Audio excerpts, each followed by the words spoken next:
샬롬하고 축복하는 인사하는 시간 같습니다. 할렐루야. 샬롬 샬롬 샬롬 샬롬 샬롬 샬롬 샬롬. 하나님 사랑합니다. 여러분 주 안에서 사랑합니다. 날씨가 그래도 많이 조금 서늘해져서 우리가 9시 예배 그냥 다 열어놓고 예배를 드리고, 제가 제일 많이 더워가죠. 불이 많아가지고. 그래서 연장을 해서 찬양을 하는데 아까 벼랑간에 문득 대표기도 하기 직전이었었죠. 마음에 우리 김병국 집사님 어마어마하게 덥겠다는 깨달음이 확 오더라고, 순식간에. 제가 더워서 큰 게 아니에요. 맞는지 틀리는지 모르겠지만 어쨌든 저는 강단에 있을 때는 나쁜 것 아니 좋은 그런 마음들이 오면서 무조건 합니다. 성령께서 알려주시는 거다 싶어서.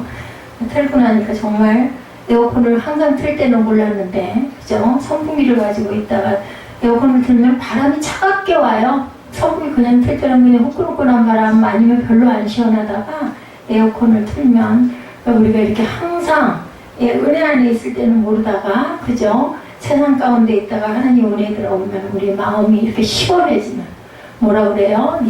우리 구약에 보면 얼음냉수, 저는 아직 그 단어가 그렇게 좋더라고요. 얼음냉수와 같은 시원한 마음을 주신다고 그러죠. 태풍 가운데서도 지켜주셨던 하나님, 우리나라를 너무 사랑하신 하나님. 그래서 우리 중고등학생들이 바람간에 각중에 짧은 방학을 했어요. 토요일까지 끼어가지고. 오늘 이 설교는 여러분들 여호수아의 고별 설교예요. 여러분들 고별이라는 게 뭔지 알죠? 이별하는 설교를 하는 부분입니다. 그래서 아까 제가 18절이라고 얘기했던 게 뭐냐면, 제가 설교문에 여호수아 24장 17절 18절이 함께 얹어져 있더라고요. 보니까 우리 여호수아 24장 17절 18절 함께 합독해 보도록 합니다. 아마 여기도 고별 설교 내용이 남았을 것 같습니다. 다음 장이죠. 17, 18절 우리 한번 합독합니다. 이는 우리 하나님 야훼께서 친히 우리와 우리 조상들을 인도하여 애굽 땅 종되었던 집에서 올라오게 하시고, 우리 목전에서 그 큰 이적들을 행하시고, 우리가 행한 모든 길과 우리가 지나온 모든 백성들 중에서 우리를 보호하셨음이며, 야훼께서 또 모든 백성들과 이 땅에 거주하던 아모리 족속을 우리 앞에서 쫓아내셨습니다. 그러므로 우리도 야훼를 섬기리니 그는 우리 하나님이십니다 하니라. 고별 설교 중에서 네 분의 고별 설교가 우리 구약에 많이 나오죠. 오늘 보면 여호수아의 고별사, 그리고 사무엘의 고별사가 있고, 다윗의 고별사, 그리고 신약에 바울 사도의 고별사가 있습니다. 우리가 아까도 말씀드렸지만 마지막 유언과 같은 아주 중요한 의미의 그러한 그 설교의 고별사입니다. 마지막 유언과 같아서 아주 중요한 의미를 갖고 있는데, 고별사를 살펴보면 모두 선택을 잘하라고 교훈합니다. 그래서 제가 오늘 영상도 그런 부분의 것들을 찾아가지고 여러분들과 함께 은혜를 나눴습니다. 순간의 선택이 몇 년을 좌우한다, 우리 그런 얘기 많이 하죠. 10년 그리고 평생을 좌우한다. 광고가 평생이든가요? 10년을 좌우한다고 나왔던 것 같아요. 순간의 선택이 또한 평생을 좌우한다고 말하죠. 이것은 선택의 중요성을 말합니다. 정말 선택을 잘해야 되죠. 우리 인간의 삶은 살면서 선택하는 것에 따라서 얼마든지 길이 바뀔 수도 있다는 것. 우리가 사는 현대를 선택의 시대다라고도 이야기를 합니다. 영화관에 가도 하나의 영화만 하는 게 아니라 상영관이, 그죠? 하나의 영화관에 들어가면 여러 개가 있어서 그전 같으면 전혀 생각지도 못했던 일이죠. 무슨 영화 보려면 그 영화관으로 달려가야 되는데, 요즘에는 동시상영으로 골라서 볼 수 있게 몇 가지가 박스라고 그러죠. 이제는 그래서 무슨 메가박스 이렇게 이야기를 합니다. 그래서 선택하는 영화관, 그런 영화관들이 많이 있고, 자동차도 옵션이 수없이 많아서 그것 안에서 우리가 골라서 선택을 해서 장착을 하죠. 거기에 따라서 그 자동차의 가격이 달라지기도 합니다. 텔레비전도 채널이 굉장히 많죠. 수십 개, 수백 개 중에 선택을 해서 우리가 찾아보고, 아이스크림 하나를 먹으려고 해도 아이스크림 종류가 예쁜 통계학적으로는 100개가 넘는다라고 이야기를 하는데, 우리가 아는 아이스크림은 7, 8개 되나요? 글쎄요. 이제는 제가 가서 뭘 좀 먹고 싶어서 선택을 해서 달라고 하려도 한참 쳐다봐야 돼요. 그죠? 세대가 뒤떨어졌습니다. 식당에 가도 짜장면과 짬뽕은 늘상 헤맨다고 그러죠. 이렇게 일일이 선택을 해야 된다. 하루에도 수없는 선택을 우리가 하기도 하고, 비우기도 하는 삶을 살고 있습니다. 점점 선택할 것들이 많아지죠. 매일의 삶은 그래서 어떻게 보면 거꾸로 선택의 삶이라고 얘기할 수도 있다. 매일 선택에는 생명과는 관계없는 선택도 있지만 생명과 관계가 있는 선택도 있습니다. 매일 아침에 무슨 옷을 입을까? 점심은 뭘 먹을까? 오늘 나는 누구를 만날까? 이런 생각들도 많이 하죠. 선택과 생명은 관계가 없습니다. 이런 선택은. 그러나 의의 길과 생명의 길에서 선택하는 일은 생명과 관계가 있죠. 누가 그랬어요? 가인과 아벨 같은 경우에, 그죠? 똑같은 아담의 아들들인데 한 사람은 하나님을 선택했고 한 사람은 살인을 선택을 합니다. 그러므로 인하여 그 인생이 우리의 그 모든 성경 안에 항상 가인과 아벨 하면은 죽인 자, 살인자, 그죠? 하나는 죽임을 받았는데 그만 하나님의 영광의 자리에 앉은 자, 이렇게 아주 기가 막힌 갈림을 봅니다. 아브람과 롯은 똑같은 우르를 떠나는 순례자였어요. 그리고 하나님을 굉장히 사랑했던 아브람과 그리고 그 조카 롯이었습니다.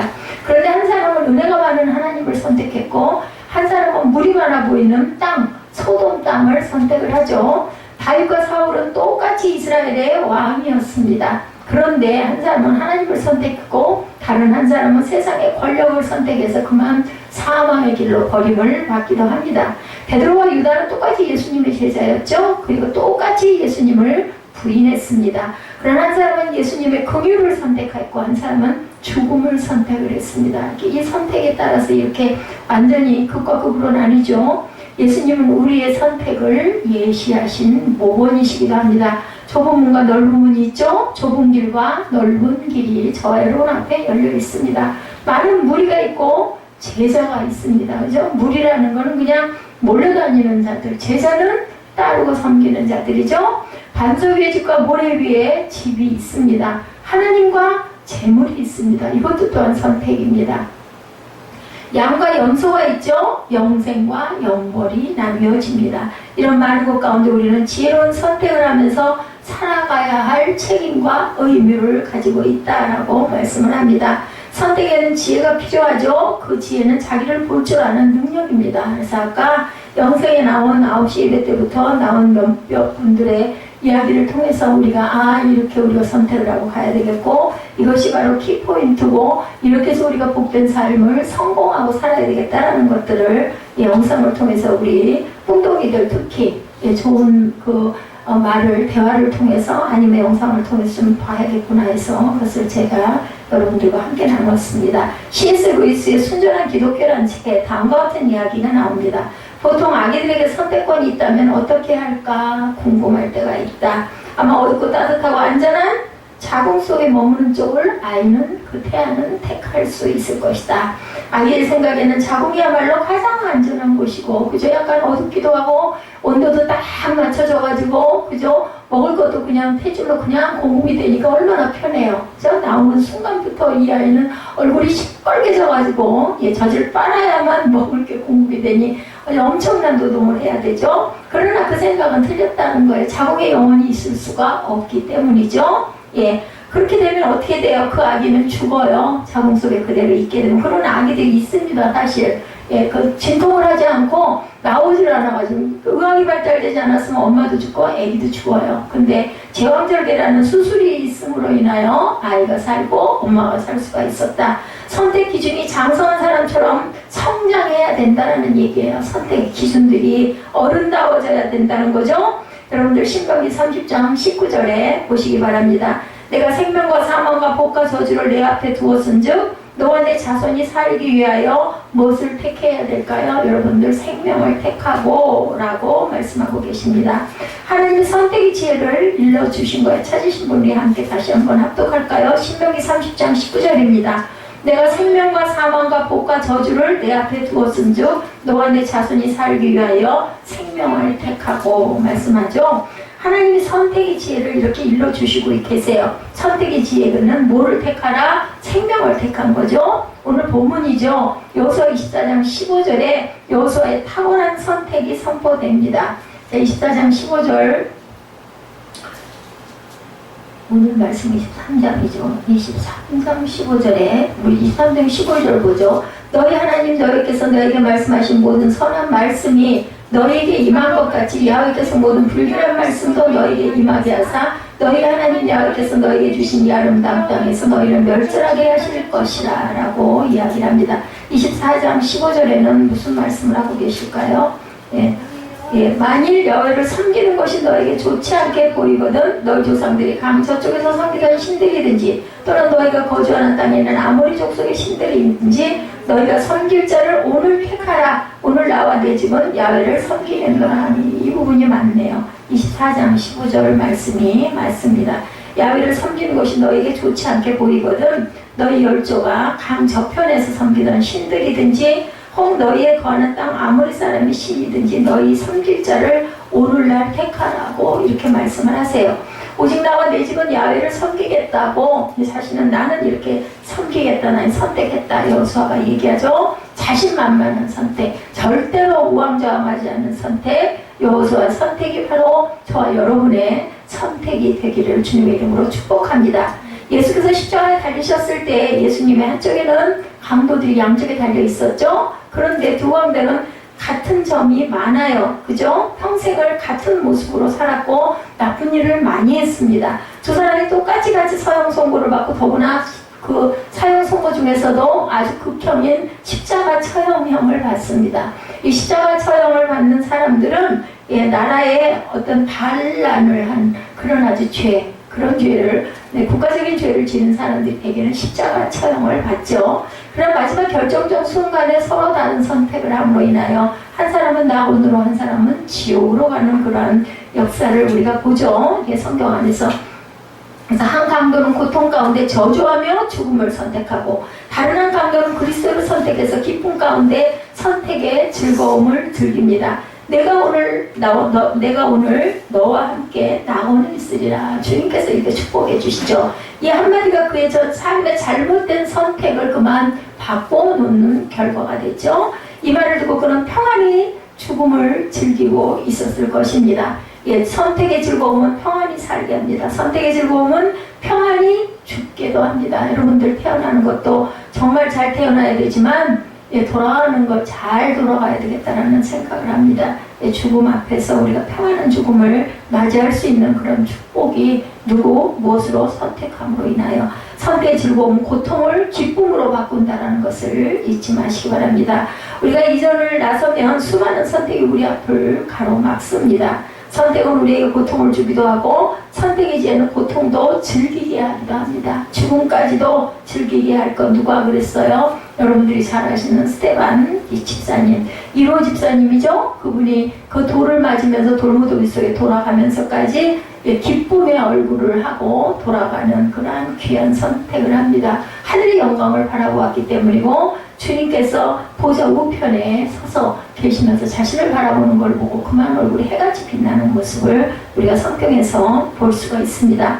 여호수아 24장에 나오는 마지막 고별 설교 가운데 첫 부분에 나오는 주체는 하나님 자신, 하나님의 선택입니다. 에레미야 33장 2절에 이를 행하시는 여호와의 그것을 지어서 성취하는 여호와의 그 이름을 여호와라는 자가 이같이 이르노라 이렇게 말씀하죠. 1절에서 13절까지 서론에만 12번이나 내가라는 말이 나옵니다. 내가 여호수아 24장 3절에 내가 너희 조상 아브라함을 강 건너편에서 이끌어내어 가나안으로 인도하여 온 땅을 두루 행하게 하고 그 씨를 번성케 하려고 그에게 이삭을 주었고 4절에 이삭에게는 야곱과 에서를 주었으며 에서에게는 세일산을 소유로 주었으나 야곱과 그 자손들은 애굽으로 내려갔으며 5절에 내가 모세와 아론을 보내었고 애굽의 재앙을 내렸나니 곧 내가 그 가운데 행한 것 같고 그 위에 너희를 인도하여 내었노라. 6절에 내가 너희 열조를 지금 계속 내가 소리가 이렇게 반복해서 나오죠. 애굽에서 인도하여 내어 바다에 이르게 한 적에 애굽 사람이 병거와 마병을 건드리고 너희 열조를 홍해까지 따름으로 7절에 너희 열조가 나의 야훼께 부르짖기로 내가 너희와 애굽 사람 사이에 흑암을 두고 바다를 이끌어 그들을 덮었나니 내가 애굽에서 행한 일을 너희가 목도하였으며 또 너희가 여러 날을 광야에 거하였다 이렇게 얘기합니다. 그리고 24장 12절에 내가 왕보를 너희 앞에 보내어 그 아모리 사람의 두 왕을 너희 앞에서 쫓아내게 하였나니 너희 칼로나 너희 활로나 이같이 한 것이 아니면 13절에 내가 또 너희의 수고하지 아니한 땅과 너희가 건축하지 아니한 성읍을 너희에게 주었더니 너희가 그 가운데 거하며 너희가 또 자기의 심지 아니한 포도원과 감나물의 과실을 먹는다 하셨느니라. 이렇게 내가 하였다 선택하셔서 하신 거예요. 신약 성경에도 이런 순서가 분명히 나타납니다. 항상 하나님이 우리를 위해서 하신 일이 먼저 나오고 그 다음에 우리가 어떠한 삶을 살아야 하는가 하는 실천의 문제가 항상 나오죠. 말씀의 논리 전개 방식은 언제나 교리와 실천의 순서다. 그것을 우리가 듣고 실천하느냐 안 하느냐에 따라서 선택함에 따라서 우리의 삶이 바뀌고 우리의 질이 바뀌고 우리의 선택으로 인하여 우리 인생이 승과 패로 바뀐다라는 것.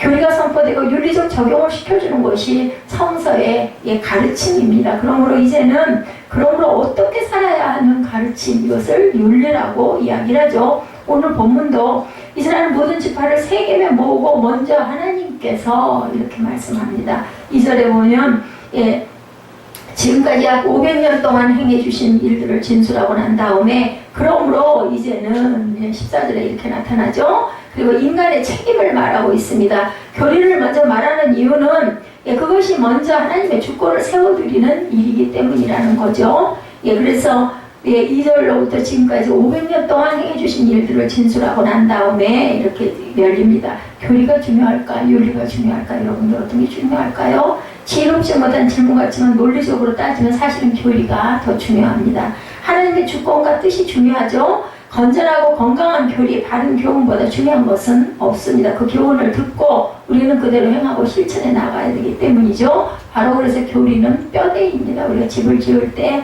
들보, 대들보가 되죠. 뼈대가 튼튼해야 건강하죠. 뼈가 약하면 안 돼요. 우리 몸도 마찬가지죠. 제가 허리뼈가 이렇게 무너지고 나니까 사람이 온전히 잘 서 있지를 못합니다. 제일 중요한 게 우리 중추입니다. 하나님의 주권을 알아야 하고 전능자의 크신 뜻을 우리가 꼭 알아야 됩니다. 그래서 하나님의 주권 앞에 겸손히 무릎을 꿇는 사람이 그분을 대하는 자세는 항상 섬김의 자세가 될 수밖에 없다는 거죠. 그래서 그분을 찬양하고 감사하며 사랑하며 섬기는 법을 우리가 알아가고 배워가고 훈련해 갑니다. 왜냐하면 그분을 섬겨야 하기 때문에 여호수아는 지금 그 일을 하고 있어요.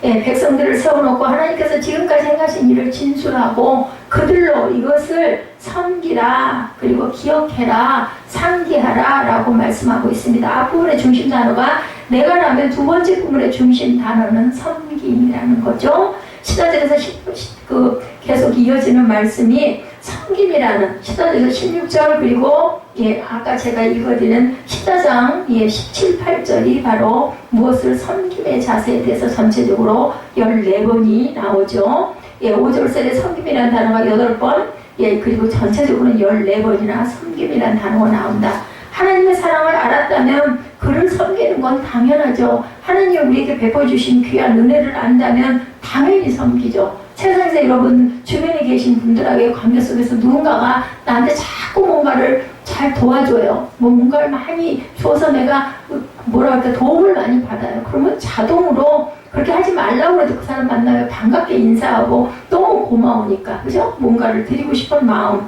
이런 마음이 들 수밖에 없죠. 하나님의 사랑을 우리가 알면 당연히 섬기고 싶어지고 예배를 섬기고 봉사하고 싶고, 그리고 나도 모르게 내가 막 낮아지는 거예요. 그냥 그렇게 도와줘서 나를 이렇게 어려울 때 해줬기 때문에 내가 이렇게 잘 견딜 수가 있었어 하는 마음이 생깁니다. 사람과 사람 사이에도 생기는데 하물며 그죠? 만유해 주신 하나님께서 나를 이렇게 돕고 계신다는 걸 알면 당연히 섬기게 되죠. 그게 제일 먼저 우선이 될 수밖에 없습니다. 그래서 14절은 그러므로 하면서 이제는 섬김의 대상이 바뀐 것을 가르쳐주죠. 여호수아 14장 14절에 그러므로 이제는 야훼를 경외하며, 14장 14절 한번 볼까요?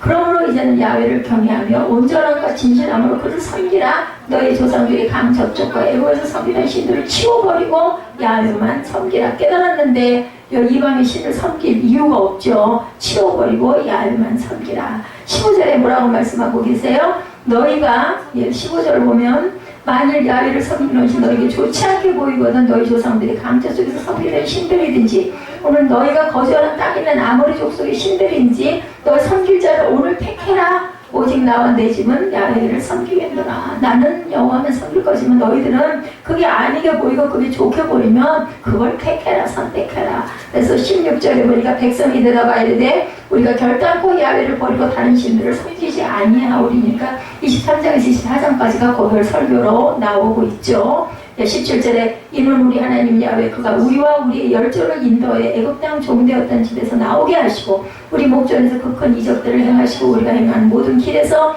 우리의 지난 모든 백성 중에서 우리를 보호하셨음이며 18절에 여호와께서 또 모든 백성 곧 이 땅에 거하던 아모리 사람을 우리 앞에서 쫓아내셨습니다. 그러므로 우리도 야훼를 섬기니 그는 우리 하나님입니다. 그러니까는 여호수아가 쭉 이야기를 하는 거예요. 율례와 법도를 이야기를 하면서 네가 한번 잘 생각해봐. 그리고 그 신들이 내가 도움이 더 됐다면 그들을 쫓아서 가라. 나는 야훼만 섬기겠다. 이렇게 설득을 하는 거죠. 너희들 그렇게 하면 죽어. 꼭 야훼를 섬겨 이렇게 얘기하지 않습니다. 네 자유의지로 하되 선택을 해라 라고 이야기합니다. 너에게 좋지 않게 보이면 야훼를 섬기는 것이 15절에 그죠?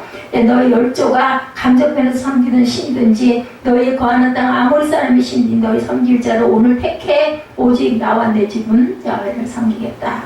그랬더니 백성들도 우리 하나님이시기 때문에 나는 우리도 야훼만 섬기겠다라고 언약을 하죠. 이제 우리들은 하나님만 섬기게 되었다. 다시는 애굽에서 섬기던 신에게 돌아가지 말겠다, 않겠다라고 합니다. 세상으로 돌아가지 말아야 한다는 거죠. 그 얘기는 결국은 이것은 하나님의 명령이기도 합니다. 사랑이란 권면만 하는 것이 아니라 때로는 결단을 촉구할 줄 알아야 된다. 그래서 대개는 서원들은 합니다. 결단입니다. 그래서 사실은 나는 절대로 이게 서원이잖아요. 나는 여호와 하나님만 섬기겠나이다. 결단입니다.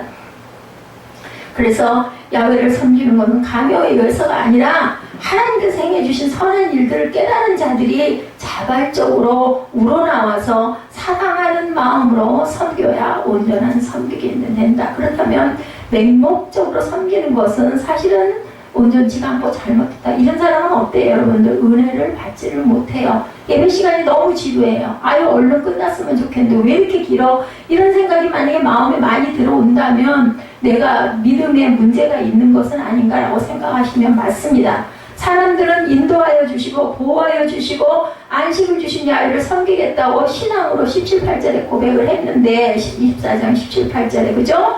여호수아 24장 17절에 그러므로 우리도 야훼를 섬기리 그는 우리 하나님이십니다. 24장 19절에 뭐라고 말씀하고 계세요? 19절 한번 볼까요? 여호수아가 백성에게 이르되 내가 야훼를 능히 섬기지 못할 것은 그는 거룩하신 하나님이요 질투하신 하나님이시니 너의 잘못과 죄들을 사하지 아니하실 것입니다. 이렇게 얘기를 하고 있습니다.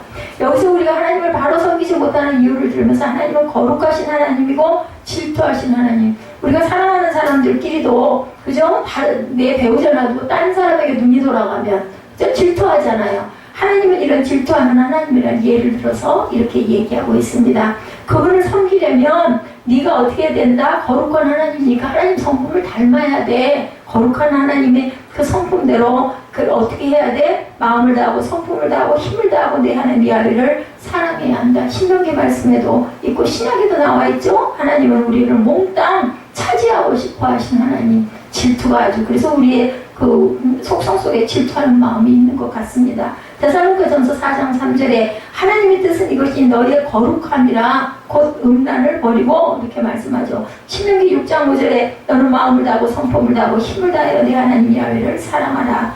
여호수아 24장 21절에도 백성이 여호수아에게 말하되 아니니다 우리가 정녕 야훼를 섬기겠나이다. 그래도 그들은 재차 자기들은 정녕 야훼만 섬기겠다라고 큰 소리를 칩니다. 마지막 부분은 짧지만 오늘 성경을 보시면 임종을 앞에 두었던 여호수아에게는 하나의 큰 걱정거리였었던 거예요. 내가 죽고 나면 이 백성들이 또 우상을 섬길 텐데 그래서 이렇게 단단하게 계속 선택하라고 못을 박아서 이야기를 하죠. 이스라엘 백성들이 가나안을 점령하기는 했지만 앞으로 그 땅에서 살아갈 내 후손들이 그 후손들의 신앙의 진로가 여호수아의 눈에는 하나의 그냥 아주 파노라마를 보던 걱정으로 다가오는 거예요. 당연히 그럴 건데 왜냐하면 지금까지 계속 그렇게 해왔기 때문에 5세 때부터 그래서 여호수아는 이스라엘 지도자들을 모아놓고 마지막 고별 설교를 하고 이제 두 번째로 이스라엘 백성들을 세겜에 모아놓고 마지막 아주 중요한 고별 설교를 하는 부분이 24장에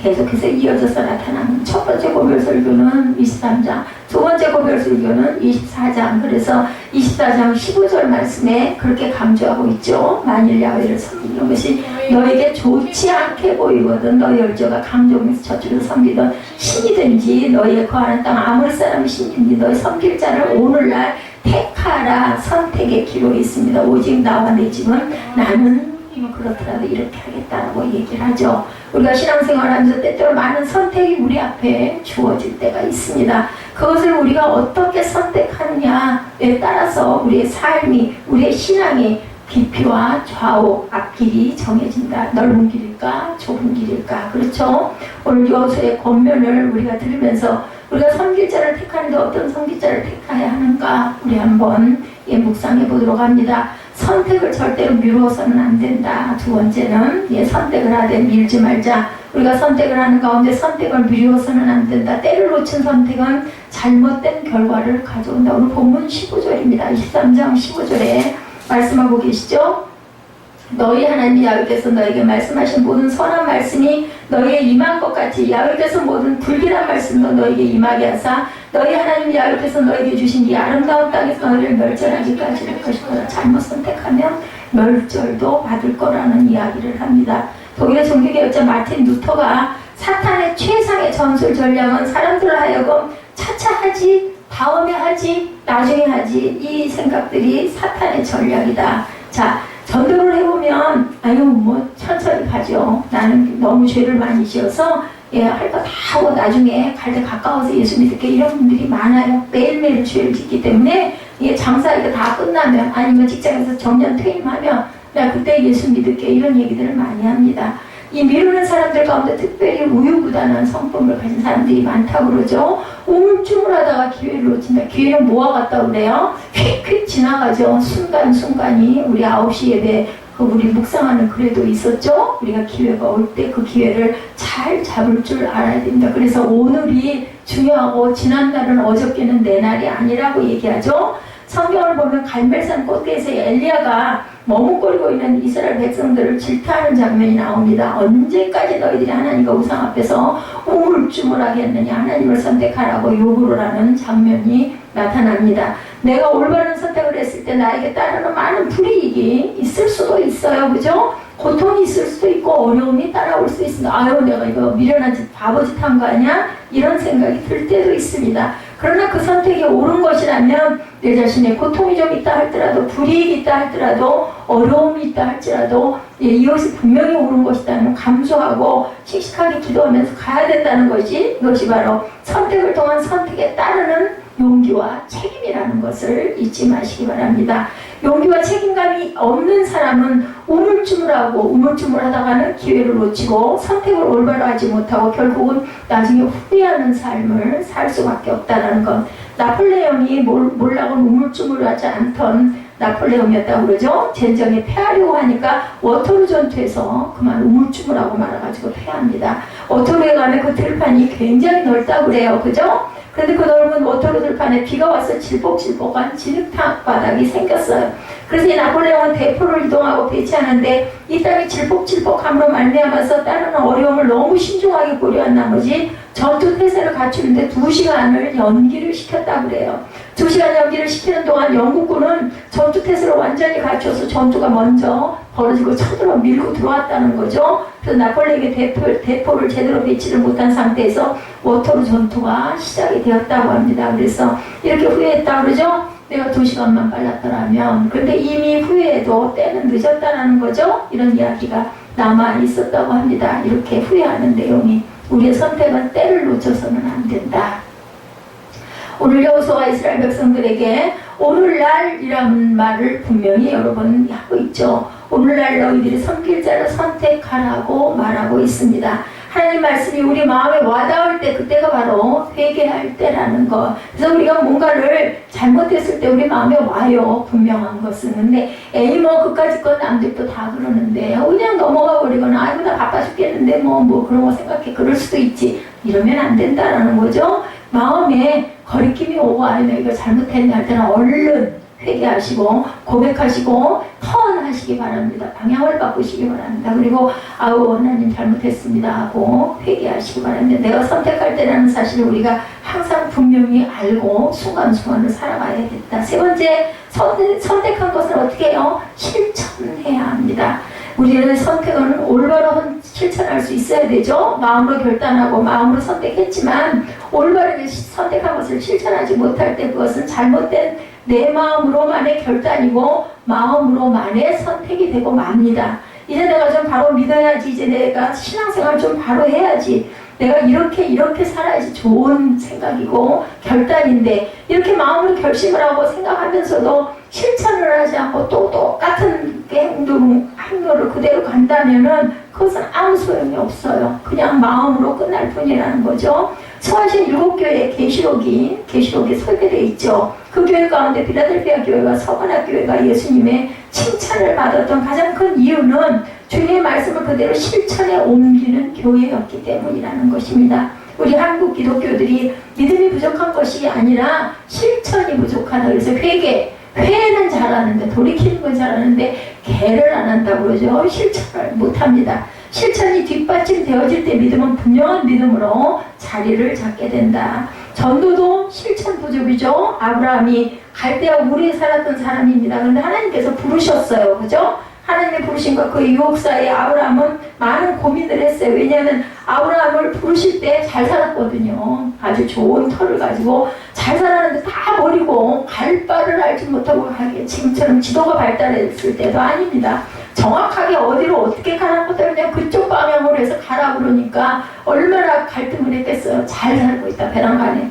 하나님을 선택함으로 말미암아 자기의 고향 친척 아비집을 버릴 수밖에 없고 그게 얼마나 망설여졌을 것이며 얼마나 마음이 부담이 됐을 거야. 버림이 있기 때문에 포기함이 있기 때문에 주한 것, 귀중한 것, 바른 것 야외 하나님을 섬길 수가 있고 따를 수가 있다. 그래서 그런 얘기하죠. 큰 그릇은 자꾸 잘 비울 줄 알아야 더 좋은 걸 담을 수 있다는 이야기를 했습니다. 모세도 마찬가지죠. 애국 궁전에서 평안한 안락한 영광스러운 이스라엘 백성들을 향한 그 사랑으로 말미암아 버릴 수가 있어요. 그 자리를 왕자의 자리를 버리죠. 포기할 수가 있었습니다. 오늘 본문에도 너희 섬길 자를 오늘날 택하라. 나와 내 집은 야훼를 섬기겠노라. 이런 택함이 분명하게 있었다는 거죠. 모세 같은 경우도 베드로는 영생의 말씀이 계시며 우리가 어디로 가오리까 하며 선택의 결단을 보여줍니다. 창세기 13장에 보면 아브라함의 선택에 관한 말씀이 기록되어 있죠. 아브라함과 그의 조카 롯은 목축업자였습니다. 그런데 아브라함과 네 목자들과 롯의 목자들이 가축들이 먹고 마시는 풀과 물 때문에 자주 부딪히고 싸워요. 그러다 보니까 양가의 목자들이 싸울 때마다 아브라함과 롯의 감정이 편안하지가 못합니다. 삼촌과 조카인데도 불구하고 나가다가 삼촌과 조카의 싸움으로 그러다는 번지면서 애들 싸움이 어른 싸움 된다고 그러죠. 우리도 주변에 보면은 어느 날 아브라함이 롯에게 말하죠. 창세기 13장 8, 9절입니다. 너와 나는 고륙이다. 목자들끼리 싸우다가 우리도 싸우겠구나 라고 이야기를 합니다. 내가 먼저 선택해라. 아브라함이 양보합니다. 내가 우하면 나는 좌하고 내가 좌하면 내가 우하리라. 그리고 창세기 13장 10절에 이에 롯이 눈을 들어 물이 넉넉하고 야훼의 동산 같고 애굽 땅과 같은 소돔과 고모라 쪽을 저 같아도 그럴 것 같아요. 딱 보고 좋은 나 요리할 것 같아. 얼른 내가 먼저 그죠?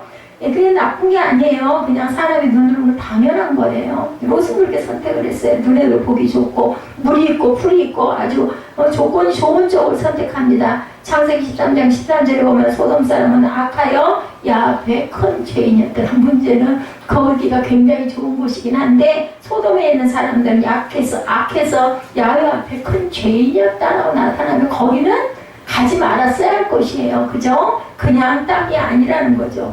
이미 그 당시 소돔은 동성애자들이 판을 치는 죄악의 도시였고 롯은 그것을 선택합니다. 그럼에도 불구하고 그러나 아브라함은 롯이 선택하고 남은 지역을 선택을 하죠. 결론은 롯이 선택했던 소돔과 고모라 지역은 유황불 심판으로 멸망하고 아브라함이 선택했던 가나안 땅은 지금도 이스라엘 민족들이 살고 있다는 것.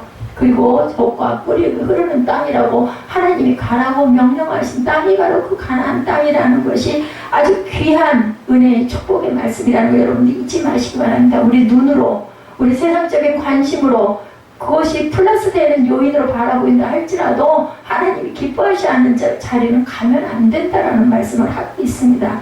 우리의 선택에 따라서 축복과 저주가 갈리고 삶과 죽음이 갈리고 성공과 실패가 갈리고 천국과 지옥도 갈린다라는 거. 그래서 선택의 결단이 중요하다고 하죠. 마태복음 7장 13, 14절에도 증거하고 있습니다. 본문에 나와 내 집은 야훼를 섬기겠노라고 말씀을 합니다. 다윗 왕은 이스라엘 백성 중에 우상을 섬기지 못하게 했고 요시아 왕은 조부 므낫세가 섬기는 모든 이방신들을 전부 찍어서 불태워버리기도 했어요. 1월 성신 아세라 목상 석상 시돈인의 아스타롯 모압인의 그모스신 밀곰의 산당들을 전부 불태워버립니다. 요시아 왕은 므낫세가 섬기는 모든 이방신들을 불태우죠. 히스기야 왕은 모든 산당을 폐하며 우상을 파하고 아세라 목상을 부숴버리고 구리뱀을 피해 모두 다 파해서 없애버립니다. 그래서 하나님께서는 다윗 왕과 요시아 왕과 히스기야 왕을 사랑하고 축복해 주시죠. 희시계를 뒤로 물러가기도 했던 그러한 역사가 왜 일어났어요? 이렇게 기가 막히게 결단을 하고 그 신상들을 부셔버리고 하나님을 섬겼기 때문입니다. 기드온 사자는 우상을 얼마나 미워했는지 모릅니다. 종이 얼명과 밤에 아세라 우상, 아세라 목상을 찾아가서 도끼로 모두 다 찍어버리는 사건이 성경에 기록되어 있습니다. 그것은 하나님을 너무나 사랑하고 섬겼기 때문에 우상을 미워해서 그러고 나니까 이제 너 죽을 거야 막 그러죠. 근데 죽기는커녕 복만 받습니다. 하나님을 바로 섬기면 원수도 쫓아내 주신다고 여호수아 24장 18절에도 말씀을 하죠. 명예와 재물을 주신다고 잠언 22장 4절에 증거합니다. 천사의 보호가 있다고 시편 34장 7절에 증거합니다. 하나님의 사랑에 대해서 시편 103편 17절에 범사의 형통에 대해서 전도서 8장 12절에 자손의 복에 대해서 신명기 5장 29절에 기업의 번창에 대해서 잠언 8장 21절에 기도 응답에 대해서 히브리서 5장 7절에 신유의 은총에 대해서 말라기 4장 2절에 마음의 평강에 대해서 요한복음 14장 27절에 영생의 안식에 대해서 계시록 22장 5절에 복을 주시겠다고 약속을 했습니다. 여러분들 기록해 놓으셨다가 나중에 한번 찾아서 은혜를 누리도록 하십시오. 본문 18절에 우리도 야훼를 섬기리니 그는 우리 하나님이십니다 라고 말씀하죠. 야훼 설교를 듣는 이스라엘 백성들은 여호수아의 설교를 듣는 이스라엘 백성들은 여호와는 우리 하나님이십니다 라고 위대한 신앙 고백을 합니다. 옳거든요. 맞거든요. 들을 때는. 그러니까 그 마음을 했을 거예요. 내가 대답만 해놓고 안 하기는 절대 아니에요. 근데 살면서 변한다라는 거죠. 베드로는 뭐라고 그랬어요? 주는 그리스도의 살아계신 하나님의 아들이십니다. 마태복음 16장 16절에 이렇게 고백을 했죠. 그런 믿음의 고백이 우리 입에서도 똑같이 결단하고 나와야 됨에도 불구하고 베드로도 하나님을 부인하는 역사가 있었습니다. 부인하고 돌아서 나오다가 그죠? 벽에 기대서 통곡을 하고 울죠. 깨닫고 회개합니다. 베드로는 이래서 위대한 믿음의 반석이 됐다는 거. 절대로 완벽해서가 아닙니다. 아주 개를 좋아하는 목사님이 계셨다고 그래요. 한 분이. 저도 요즘에 수영을 하다 보니까 예배 시간에 그 수영에 대한 이야기를 수요예배나 금요철 때 제가 가끔 합니다만 아마 이 목사님은 개를 애완견을 굉장히 좋아하고 잘 길렀던 것 같아요. 어느 날 할머니 한 분이 사정이 있어서 교회 주일날 주일을 못 지켰어요. 교회 갔다 오는 자식들에게 묻습니다. 오늘도 목사님이 개소리 했냐? 이렇게 물어봤어요. 그냥 간단하게. 이게 나쁜 의미는 아니었을 거예요. 그랬더니 자녀들이 오늘은 목사님이 개소리 안 했어요 라고 대답을 했다고 그래요. 이건 굉장히 유머러스한 얘기긴 하지만 세상에 살면서 우리는 하나님의 소리를 하는 삶을 살아야 되겠다. 그죠? 나이고 위트 있는 유머이긴 하지만 우리의 입을 열어서 얼마나 하나님을 고백하고 얼마나 많이 찬양하고 간증하고 전도하는 삶을 내가 살고 있는지 하다못해 못하면 열심히 찬양이라도 하고 하루에 한 장이라도 성경을 좀 묵상을 하고 읽으면 그죠? 입술에 고백이 되지 않을까? 왜 하나님 앞에 바로 살면 하나님이 끝까지 보호해 주신다고 24장 17절에 우리가 지나온 모든 백성들 중에서 우리를 보호하셨음이며 라고 얘기를 하죠. 우리 하나님 여호와께서 친히 우리와 우리 주성들을 인도하여 애굽 땅 종되어진 집에서 올라오게 하시고 인도하시죠. 우리 목전에서 그 큰 이적들을 행하시고 우리가 행한 모든 길과 우리가 지나온 모든 백성 중에 우리를 보호하셨음이며 보호하시고 어떻게 하신다고요? 인도하신다라고 24장 17, 8절에 중요한 대목이어서 제가 오늘 본문 그 말미에다가 올려놨던 겁니다. 하나님이 또한 어떻게 한다고요? 함께 해주신다라고 말씀을 하죠. 예, 인도에서 내가 내게 명령한 것이 아니냐. 강하고 담대하라. 두려워하지 말며 놀라지 말라. 내가 어디로 가든지 내 하나님 야훼가 너와 함께 하느니라. 신명기 34장 9절, 여호수아 1장 9절에도 동시에 같은 말씀을 증거합니다. 이거 누구에게? 여호수아가 하나님께 영을 받아서 고백한 내용이겠죠. 끝까지 믿음을 지켰습니다. 여호수아는 하나님 앞에 110세에 하나님 앞에 돌아갈 때까지 귀하게 쓰임받은 여호수아죠. 예, 여호수아와 같이 하나님 앞에 끝까지 쓰임받는 축복이 있는 여러분의 생애가 되시기를 주님의 이름으로 축복합니다. 결단하고 축도로 예배를 마치도록 하죠.